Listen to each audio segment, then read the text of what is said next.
అందరికీ నమస్కారం. Welcome to today's session. ఇవాళ సెషన్లో how is federalism practised in India, మనకి how India is known as a federal country, అసలు ఎందుకు మన ఇండియాని ఫెడరల్ కంట్రీగా పిలుస్తాము అనేటువంటి అంశాన్ని మనం డిస్కస్ చేసుకోవటం జరిగింది. సో ప్రీవియస్ సెషన్లో మనం డిస్కస్ చేసుకున్నట్టుగా మనకి ఎలాగైతే మన యొక్క country setup, especially the constitutional setup, division of the powers, union list, state list, concurrent list, ఇవన్నీ కూడా మనం డిస్కస్ చేసుకున్నాం. సో ఇప్పుడు how is federalism practised in India, ఎలా ప్రాక్టీస్ చేస్తాం అంటే ఇంతకు ముందు చూసిన దానికి దీనికి మధ్య ఉన్నటువంటి డిఫరెన్స్ ఏంటి అనేది కనుక మీరు తీసుకున్నట్లయితే, we are purely focusing on the implementation part. అంతకుముందు థర్డ్ సబ్ హెడ్డింగ్లో మనం చూసింది what is the theoretical aspect, theory ప్రకారం ఎలా ఉంది అనేటువంటి చూస్తే, ఇప్పుడు మనం చూడబోయేది how is it going to be implemented at the grass root level, అంటే గ్రౌండ్ లెవెల్లో మనకి ఎట్లా ఇంప్లిమెంటేషన్ జరుగుతుంది అనేటువంటి అంశాన్ని మనం చూసే ప్రయత్నం చేద్దాం. So before we begin, small request, as you all know, దయచేసి ఎవరైనా ఇంకా సబ్స్క్రైబ్ చేసుకొని వాళ్ళు ఉన్నట్లయితే సబ్స్క్రైబ్ చేసుకోవాల్సిందిగా మనవి. మీరు సబ్స్క్రైబ్ చేసుకుంటే మాకు అదొక సపోర్టు. అట్లాగే మన తెలుగు పిల్లలందరికీ రీచ్ అవ్వటానికి మీరు కూడా దోహదపడినట్టుగా అవుతుంది. అట్లాగే మన నెక్స్ట్ ప్రాజెక్ట్ కింద సాఫ్ట్ స్కిల్స్ ట్రైనింగ్స్ చేద్దామనేది అనుకుంటున్నాం మన తెలుగు పిల్లలకి. ముఖ్యంగా నేను గమనించినప్పుడు ఇంజనీరింగ్ కాలేజీలకు వెళ్ళినప్పుడు కొంత కమ్యూనికేషన్ స్కిల్స్, అంటే మాట్లాడటంలో ఉండేటువంటి మెలకువలు, అట్లాగే బిహేవియరల్ స్కిల్స్, కొన్ని బేసిక్ స్కిల్స్ ఒక కోర్స్ లాగా చేసి పెడదామని అనుకుంటున్నాం. So what is your opinion అనేది షేర్ చేయండి. మీ దగ్గర ఇంకేమైనా ఐడియాస్ ఉంటే షేర్ చేయండి, తప్పకుండా దాన్ని డిస్కస్ చేసుకుందాం. So you are also part of our family కాబట్టి let us discuss and go head. సో ఇందులో మనం తీసుకున్నట్లయితే హౌ ఈజ్ ఫెడరలిజం ప్రాక్టీస్డ్ అనేటువంటి ఆస్పెక్ట్ మనం చూస్తున్నప్పుడు, ఫస్ట్ కాన్స్టిట్యూషనల్ ప్రొవిజన్స్ అనేటువంటి వాటిని మనం తీసుకున్నాం. సో కాన్స్టిట్యూషనల్ ప్రొవిజన్స్ని తీసుకున్నప్పుడు, constitutional provisions are necessary for the success of federalism, but these are not sufficient. మనకి ఖచ్చితంగా రాజ్యాంగపరంగా కొన్ని నియమాలు అనేవి ఉండి తీరాల్సిందే, అందులో ఏమీ అనుమానం అయితే లేదు. కానీ అవి ఉన్నంత మాత్రాన సరిపోతుందా? ఈజ్ దట్ సఫిషియంట్ ఎనఫ్ అంటే ఖచ్చితంగా లేదు అనే చెప్పచ్చు. ఎందుకు లేదనాలి అంటే, మనకి రూల్ బుక్లో రాసుకున్నంత మాత్రాన గ్రౌండ్ లెవెల్లో ఇంప్లిమెంట్ అవుతుందా అనేటువంటిది మన question mark. So if the federal experiment has succeeded in India, it is not merely because the clearly laid out constitutional provisions. The real success of federalism can be attributed to our country's democratic politics. మన భారతదేశంలో ఈ యొక్క federal వ్యవస్థ success అయ్యింది అని మనం అనుకున్నట్లయితే, దాంతో విభేదించే వాళ్ళు ఉన్నప్పటికీ కూడా కేంద్ర రాష్ట్ర ప్రభుత్వాలు ఉన్నంత వరకు కూడా సక్సెస్ అయినట్టుగానే మనం చెప్పుకోవచ్చు. So apart from the discussion, ఇప్పుడు చాలా డిస్కషన్స్ రైజ్ అవుతున్నాయి, but confining to the context, మనకున్నటువంటి కోర్ ఆబ్జెక్టివ్లో చూసుకుంటే, రాజ్యాంగంలో రచించారు కాబట్టి సక్సెస్ అయిందనే దానికంటే కూడా మన దగ్గర ఉన్నటువంటి ప్రజాస్వామ్య రాజకీయ విధానం వలన సక్సెస్ అయింది అనేటువంటిది మనం చాలా క్లియర్గా చెప్పుకోవచ్చు. సో అది ఎలా జరిగింది, ఏమిటి, మనకి ఎంత వైరుధ్యం ఉంది, ఇంత డైవర్సిటీ ఉంది, డిఫరెంట్ కల్చర్స్ ఉన్నాయి, different respect, different religions, different aspirations, different కార్నర్స్లో different food habits, different dressing styles, ఇవన్నీ ఉన్నప్పుడు ఎట్లా మరి కాంప్లికేషన్స్ రాకుండా ఉందా అనేటువంటి ఒక క్వశ్చన్ మార్క్ ఖచ్చితంగా మన అందరికి వస్తుంది. So here the point is, first challenge మనకి ఎట్లా వచ్చింది అని అంటే లింగ్విస్టిక్ స్టేట్స్. మీ అందరికీ తెలుసు మన భారతదేశంలో ఎన్ని భాషలు మాట్లాడతారంటే చాలా రకాలైనటువంటి భాషలు మాట్లాడుతూ ఉంటారు. ముఖ్యంగా నార్త్ బెల్ట్లో మనం తీసుకుంటే డామినెంట్గా మనకి ఎక్కువగా ఉండేటువంటి భాష హిందీ.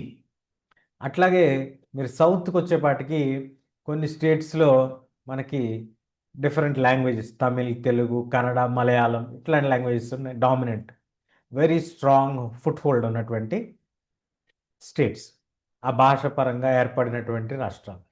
మరి ఇవి కొన్ని రాష్ట్రాలేమో మనకి భాషా ప్రాతిపదికన ఏర్పడినటువంటి రాష్ట్రం. తెలుగు వాళ్ళగా మనకు అంతకు ముందు ఉన్నటువంటి ఆంధ్ర రాష్ట్రం మొట్టమొదటి భాష ప్రయుక్త రాష్ట్రం, అంటే భాషని ప్రాతిపదికగా తీసుకొని ఏర్పడినటువంటి ఒక రాష్ట్రంగా మనం చెప్పుకోవచ్చు. మరి అలాంటి పరిస్థితుల నుంచి మనకి నాగాల్యాండ్, ఉత్తరాఖండ్, జార్ఖండ్ లాంటి రాష్ట్రాలు, లేదా మనకి గత దశాబ్దంలో ఏర్పడినటువంటి తెలంగాణ లాంటి రాష్ట్రం, ఇవన్నీ కూడా భాషపై ఏర్పడినటువంటి రాష్ట్రాలు కాదు కదా. మరి ఎట్లా ఒక గవర్నమెంట్ ఒక డిసిషన్ని తీసుకొస్తే, ఒక నేషనల్ లాంగ్వేజ్ అనేటువంటి పాలసీని తీసుకొస్తే అది ఎంతవరకు నిలబడుతుంది?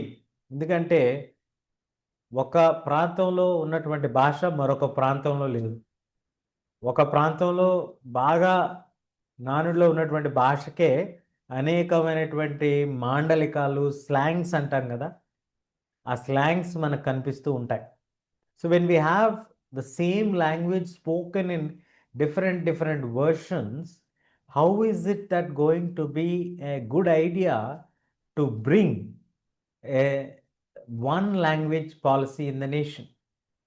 అది పెద్ద సంక్లిష్టమైనటువంటి ప్రశ్నగా ఏర్పడింది. దాన్ని బేస్ చేసుకునే మొట్టమొదటిగా మనకి రాష్ట్రాలు ఏర్పడ్డాయి, భాషాయుక్త రాష్ట్రాలు. తర్వాత లాంగ్వేజ్ పాలసీ, ఏ లాంగ్వేజ్ని మనం పెట్టాలి అనేది సెకండ్ టెస్ట్గా మనకు నిలబడింది. ఆ టెస్ట్ కూడా మనం సక్సెస్ఫుల్గా పాస్ అయ్యాం. ఒకటి, when states are getting divided on the basis of the language, ఒక రీజనల్ డిస్ప్యూట్ అనేది వస్తుందేమో, ఎక్కడైనా మనకి ఈ డిఫరెన్సెస్ అనేవి వచ్చి అవి విడిపోతాయేమో అనేటువంటి ఒక భయం ఏర్పడిన మాట వాస్తవం. అలాంటివి ఏమీ జరగలేదు. రెండవది, ఒక భాషని కనుక ప్రకటిస్తే హిందీ లాంగ్వేజ్ని 40% మంది ప్రజలకి, 40% అండ్ మోర్ కూడా అయి ఉండొచ్చు, ఎక్కువ మంది subject to the context which is given in the textbook. ఇది ఇందులో నా పర్సనల్ ఒపీనియన్స్ ఏమీ లేవు, confining to the concept which is given for అస్.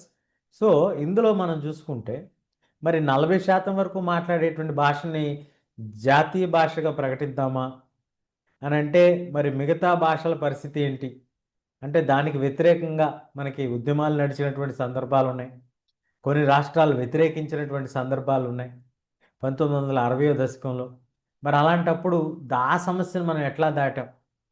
దానికి శ్రీలంకన్ కేస్ స్టడీ మనకు చక్కటి ఉదాహరణగా కనపడుతుంది. శ్రీలంకన్ కేస్ స్టడీలో ఏం జరిగింది? వాళ్ళు సిన్హలా లాంగ్వేజ్ని తీసుకున్నారు. So that brought alienated feeling in the Tamilians. Tamil వాళ్ళ యొక్క తమ యొక్క గుర్తింపుకి భంగం కలిగింది అనేటువంటి ఒక భావన, మమ్మల్ని వదిలేశారు, మమ్మల్ని ఎవరు పట్టించుకోరు అనేటువంటి ఒక భావన కలిగింది వాళ్ళకి. సో ఇలాంటి భావన రాకుండా భారతదేశ నాయకులు జాగ్రత్త పడ్డారనే చెప్పొచ్చు. సో సుమారుగా 21 భాషల్ని గుర్తిస్తూ మన రాజ్యాంగంలోనే షెడ్యూల్లో మెన్షన్ చేయటం జరిగింది. ఏమిటి అడ్వాంటేజ్ ఇలా గుర్తించడం వలన అంటే, ఏ రాష్ట్రానికి ఆ రాష్ట్రం వాళ్ళు అఫీషియల్గా వాళ్ళ యొక్క వర్క్స్ అన్నీ కూడా ఆ పర్టికులర్ లాంగ్వేజ్లో చేసుకోవటం జరుగుతుంది. అది ఆ రాష్ట్ర అధికార భాషగా ప్రకటించుకోవచ్చు. అట్లాగే మనకు ఆ రాష్ట్రం నుంచి ఎవరైనా candidate national exams, civil services, all India common service examinations లాంటివి ఏమైనా రాస్తే ఆ భాషలో కూడా వాళ్ళు ఇంటర్వ్యూ కోరుకోవచ్చు. అట్లాగే మనకి ఎగ్జామ్ రాయాలంటే వాళ్ళకు రిక్వెస్ట్ చేసుకోవచ్చు. సో ఇట్లా ఫెసిలిటీస్ ఇవ్వబడతాయి అన్నమాట. సో అంటే హిందీ పైనే వచ్చి ఉండాలి అనేటువంటి ఖచ్చితంగా, లేదా ఇంగ్లీష్లోనే వచ్చి ఉండాలి అనేటువంటి నియమం లేదు. చాలామంది ఐఏఎస్ ఐపీఎస్ ఆస్పిరెంట్స్ మీలో ఉండుండొచ్చు. నాకు ఇంగ్లీష్ వస్తేనే నేను క్వాలిఫై అవుతాను, లేదా హిందీ వస్తేనే నేను క్వాలిఫై అవుతాను అనేది భ్రమ అండి. అట్లాంటిది ఏమీ లేదు. తెలుగులో అయినా రాసుకోవచ్చు మీరు పరీక్ష. లేదు మీరు వేరే రాష్ట్రాల్లో ఉంటే ఆ రాష్ట్రం భాష మీకు కనుక బాగొస్తే మీరు అది రాసుకోవచ్చు. సో 1965లో మనకి హిందీతో పాటు ఇంగ్లీష్ని కూడా అఫీషియల్ లాంగ్వేజెస్గా ప్రకటించడం జరిగింది. అలాగే మనకి తమిళ్లో ఎప్పుడైతే ఇది అనౌన్స్ చేశారో తమిళనాడు స్టేట్లో కొంత వైలెంట్ క్లాషెస్ దారితీసిన మాట వాస్తవం. దాంతో చాలామంది ఈ మూవ్ని క్రిటిసైజ్ చేశారు. అప్పుడు ఏమైనా హర్డిల్ వస్తుందేమో అని భయపడ్డాం. కానీ అప్పుడు కూడా we are successfully able to overcome that because of the tactics of the Indian leaders.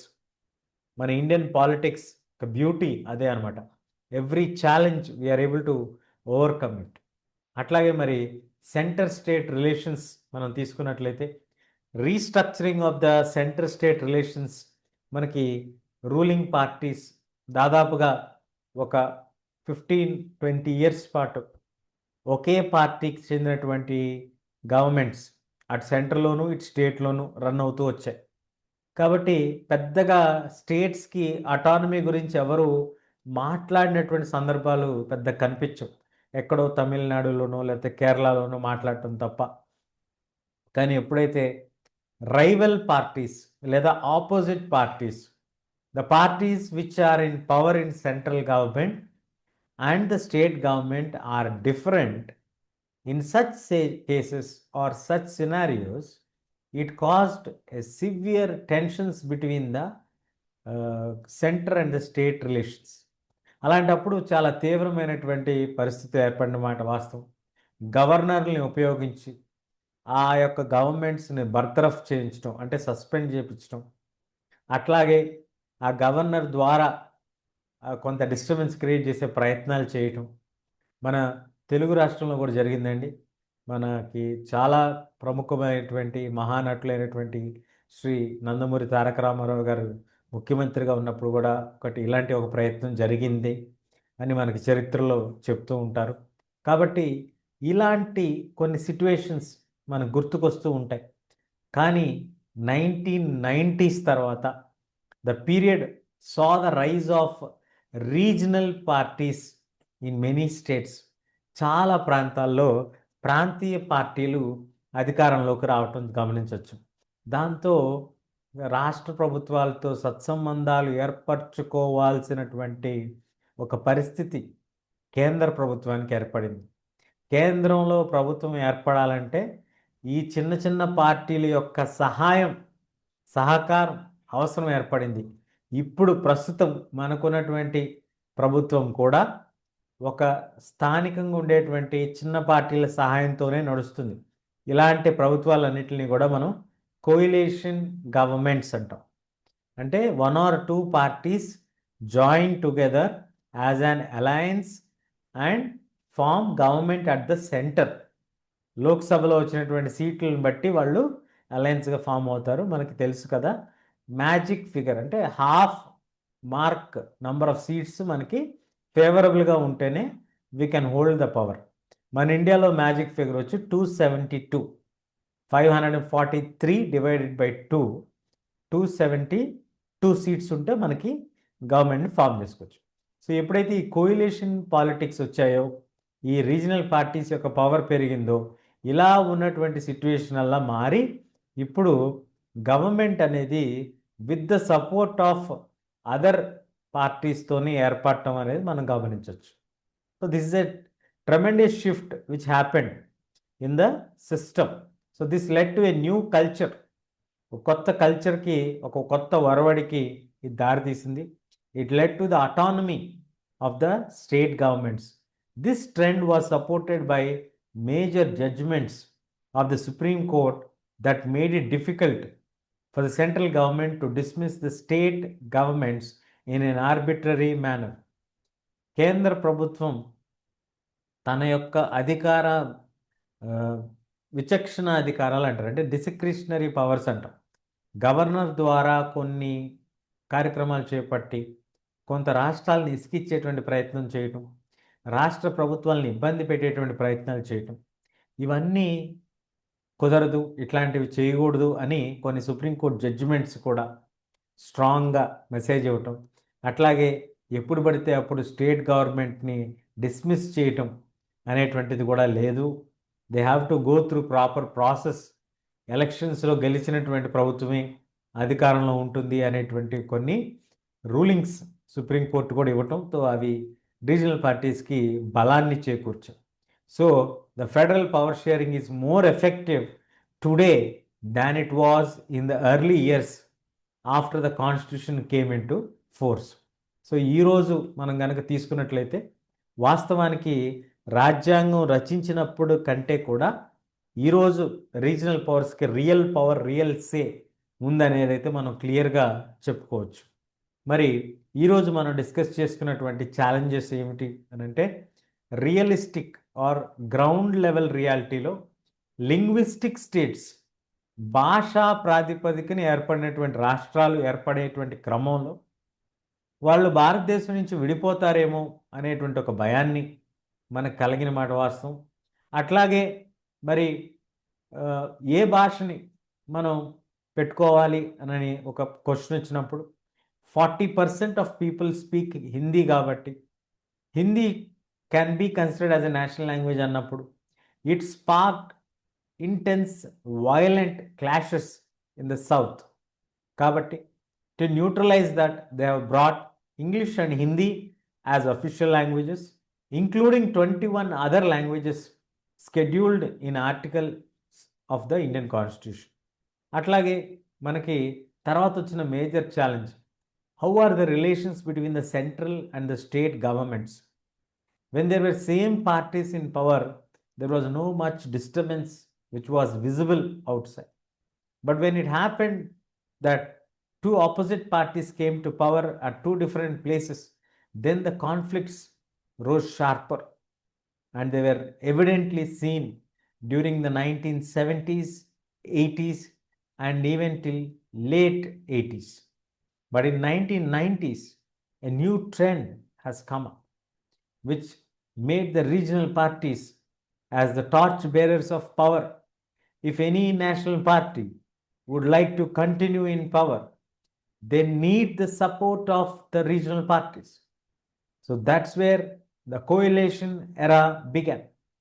Even now, the present government, which is a coalition government, supported by one party, famous party from South India, one from the eastern part of India. So these are the key points what we have covered.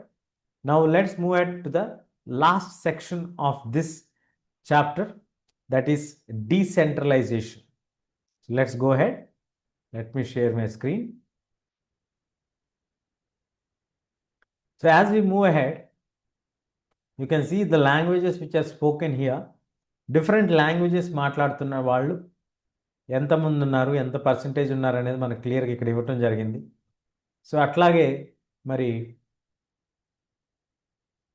మన topic decentralisation in India. ఇండియాలో decentralisation ఎప్పుడు start అయింది, మనకి ఇంతకు ముందు ఉన్నటువంటి federal సెటప్కి ఈ decentralisation start అయిన తర్వాత వచ్చినటువంటి సెటప్ స్ట్రక్చర్లో డిఫరెన్సెస్ ఏంటి, what are the major differences? See, India had a two-tier system of governance, central government and the state governments. So the vast country like India cannot be run only through the two tiers of government. So they have brought in an independent setup called a local self-government, which is largely found in the countries of European and as well as the other regions. Now, why it is important for us to bring in another layer or another tier of administration? See, our states, let us say Uttar Pradesh, Maharashtra, or any other states, for that matter even Haryana, there some are equal to the size of a country in European continent or as well as in Russia. So it is very clear that such a large region with a diverse culture needs different levels of administration. So federal government in India at the state level and the central level may not be so effective. So they have introduced the 73rd and the 74th constitutional amendments, which brought in the new third tier of government known as the local self-government. Now, when the power is taken away from center and state governments and is given to local self-government, that is when we call it as decentralization. ఎప్పుడైతే కేంద్ర రాష్ట్ర ప్రభుత్వాల నుంచి అధికారాలని తొలగించి ఆ అధికారాలని స్థానిక ప్రభుత్వాలకు ఇవ్వటం జరుగుతుందో అలాంటి దాన్ని మనం డీసెంట్రలైజేషన్ అని పిలవటం జరుగుతుంది. స్థానిక ప్రభుత్వాలని ఇవ్వటం అనేది అర్థం వస్తుంది. అధికార వికేంద్రీకరణ అనేటువంటి పదం వాడాల్సి వస్తుంది. So the basic idea behind this ఏంటి? దీని బేసిక్ ఐడియా అంటే the number of problems and the issues which are there locally can be best settled with the local level people. Local drainage issues కానీ, water issues కానీ, చిన్న చిన్న road issues కానీ, ఏమైనా ఉంటే పిటి ఇష్యూస్, ఇవన్నీ కూడా లోకల్ అడ్మినిస్ట్రేషన్లో చేసుకుంటే ఈజీగా సార్ట్ అవుట్ చేసుకోగలుగుతారు కదా అనేటువంటి ఒక ఐడియాతో దీన్ని తీసుకురావడం జరిగింది. So they have also better ideas to spend the money efficiently in the local areas and may also involve the people. చాలామంది లోకలైట్స్ ఇన్వాల్వ్ చేసి they can also be part of the democratic setup. They can learn how the elections happen, what is the process, how the decision making process happens. All these steps they might be involved in and learn through practice. So the need for decentralization was not a new concept which came in 1990s. It was there from the very beginning of the constitution. The makers of the constitution actually recognized them very early, but it came into reality in the 1990s. So the grouping was done in such a way that all the village level, rural backgrounds come under the local self-governments of 73rd constitutional amendment, while all the urban governments or semi-urban governments come under the 74th constitutional government. Both rural and urban governments together are called as local self-governments. Very little decentralization in effective terms. So local power has any other powers for the local self-governments? Not really. So let us learn more about that. So you can see the major step towards decentralization was taken in 1992 when they introduced the new constitutional amendments. By amending the constitution, they have reduced the powers of certain areas of the local governments, central and the state governments, and they have given it to the local governments. So now, according to this constitutional amendment, it is mandatory that every 5 years they have to hold elections for the local bodies, and then the seats are reserved in the elected bodies and the executive heads of these institutions for the scheduled caste, scheduled tribes, and other backward classes. At least 1/3 of the population has to be reserved for women. So they want to encourage the women participation and to ensure that there is a proper election process followed. There is a state election commission, which is an independent institution set up to ensure that a transparent panchayat and municipal elections are conducted. The rural and local as well as the urban elections. The state government required to share some power to the local governments by sharing revenue so that they can work independently. Now, in order to understand this better, let us first see the constitutional aspects. As the constitution was not written, when the constitution was written, the local self-government system was not there. So, after recognizing the need, that has been introduced into the Indian Constitution or incorporated into the Indian Constitution through the 73rd and 74th constitutional amendments. This happened in 1992-93 respectively. So by this, what they mean? They are dividing the power of center and state governments and giving it to the local governments. 1/3 of seats reserved for women. Every 5 years, there should be elections. To ensure the elections are done properly, there is an independent institution called State Election Commission. Some amount of revenue also has been shared from the states, so that ensures the smooth functioning of the local self-governments. In that way, the new constitutional amendments came in 1992-93 have laid down the foundation stone for the establishment of Panchayati Raj system, that is the rural local self-government, and the Municipality Act or municipal corporations in the urban bodies. So let us learn more about the Panchayati Raj system. Let me share my screen. As you can see here, the rural local government is popularly known as the Panchayati Raj system. Each village is a group of villages basing on the population. They decide. If the population is less, then a group of villages are brought together. If the population is considerate enough, then they generally take the one village as a unit. So each village or a group of villages as a Gram Panchayat, and that Panchayat will have a council of ward members, each often called Panch, and there will be a president or a Sarpanch for each village, and they are directly elected by the adult population of that particular village. So all the decisions that are made by the village are made by all the adults in that village. The Panchayat works with the overall supervision of the Grama Sabha, which is a common constituent body of all the eligible voters in the village, and all the voters in the village are its members, as I mentioned. It has to meet at least twice a year and approve the annual budget and the spendings of the Gram Panchayat. Now, the local government structure goes up to the district level, where starting from the village level, then the group of villages form a Panchayat, then they form the Panchayat Samiti or block mandal level. Then the members of these representative bodies represent the Panchayati members, represent Panchayati mandals. So from the Panchayat Sarpanches, one of the Sarpanch is elected as the Panchayat Samiti president or the head.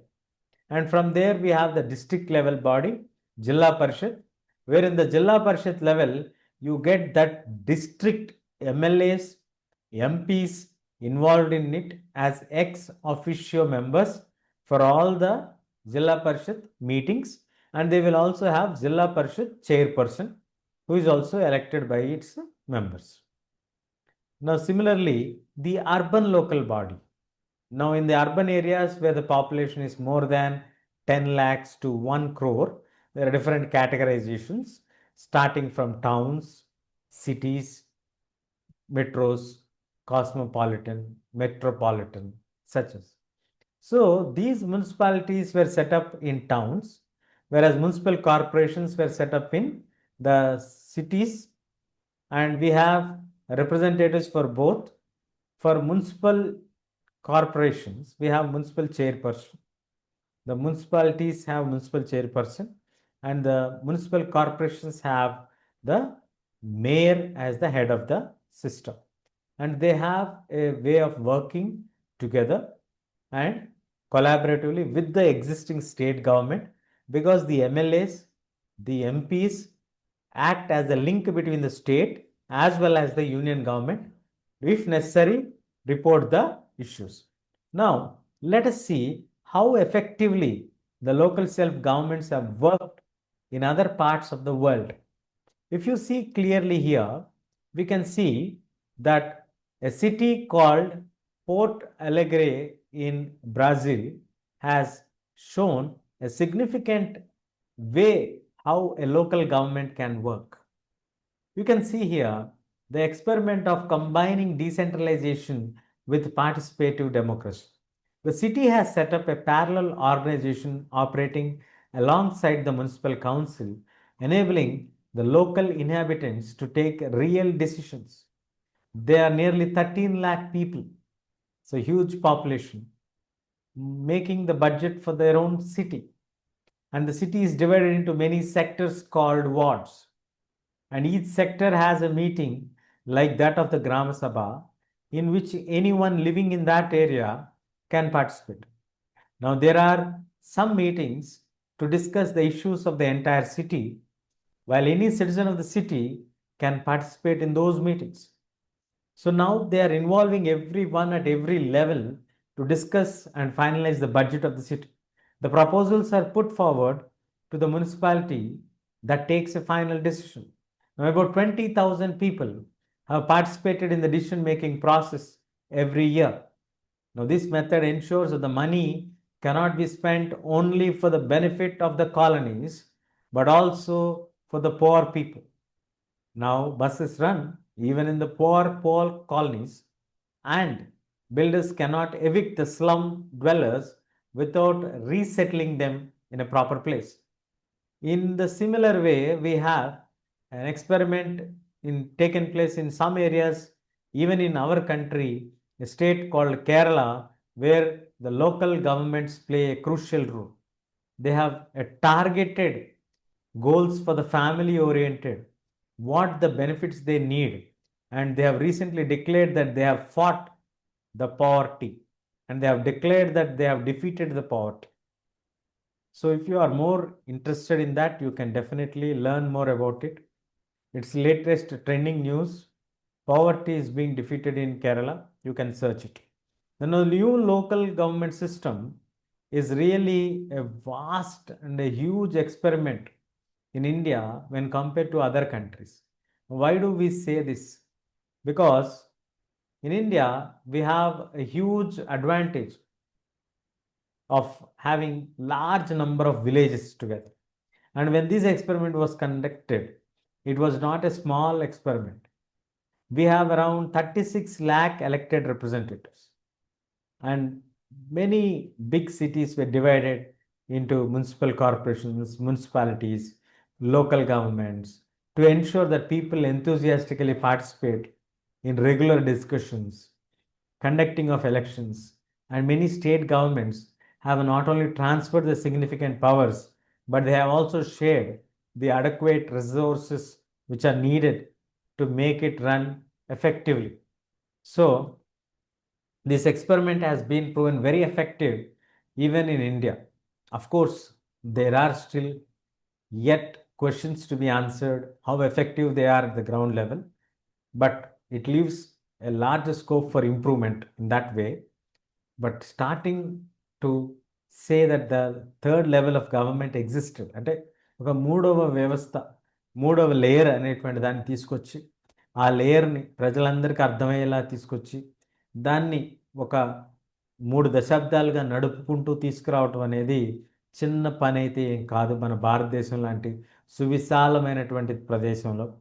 అలాంటి ఒక ప్రాంతంలో ఇలాంటివి జరగటం నిజంగా చాలా గర్వంగా మనం చెప్పుకోవచ్చు. అలాగే ఇంకా ఇంప్రూవ్మెంట్ జరిగితే ఇంకా బాగుంటుందని మనం ఖచ్చితంగా కోరుకోవచ్చు. బ్రెజిల్ లాంటి కంట్రీలో ఆ పోర్ట్ అలెగరీ అనేటువంటి ప్లేస్లో ఎలాగైతే యాక్టివ్గా పార్టిసిపేట్ చేస్తున్నారో, సిమిలర్ వే మన కంట్రీలో కూడా యాక్టివ్ పార్టిసిపేషన్ ఉంది. If every citizen is aware of what's happening, maybe the administration would be more efficient అనేటువంటిది మనకి ఇక్కడ క్లియర్గా అర్థమవుతుంది. So with this we come to the end of the chapter. So here you have map pointing, features between unitary and the federal setup, and what makes India a federal form of government. All these questions you can check them. And if you have any doubts, feel free to mention your doubts. So in this chapter, we have covered in detail what is federalism, why is India known as a federal setup, how is India practicing it, and what are the challenges that India has faced being a federal country, and the new addition, the new level of government added in the 1990s, the third tier of government, that is the local self governments and the functioning. It's not less than an experiment in the world, being in the largest democratic country with a huge population. That's all for now from this chapter. We'll see you soon in the next chapter. Until then, keep learning. Don't forget to subscribe చేసుకున్నట్లయితే subscribe చేసుకోవాల్సిందిగా మనవి. So మన soft skills course ఎవరెవరికి use అవుతుంది ఏంటి, ఏమైనా ideas ఉంటే share చేయండి. Thank you. బాయ్.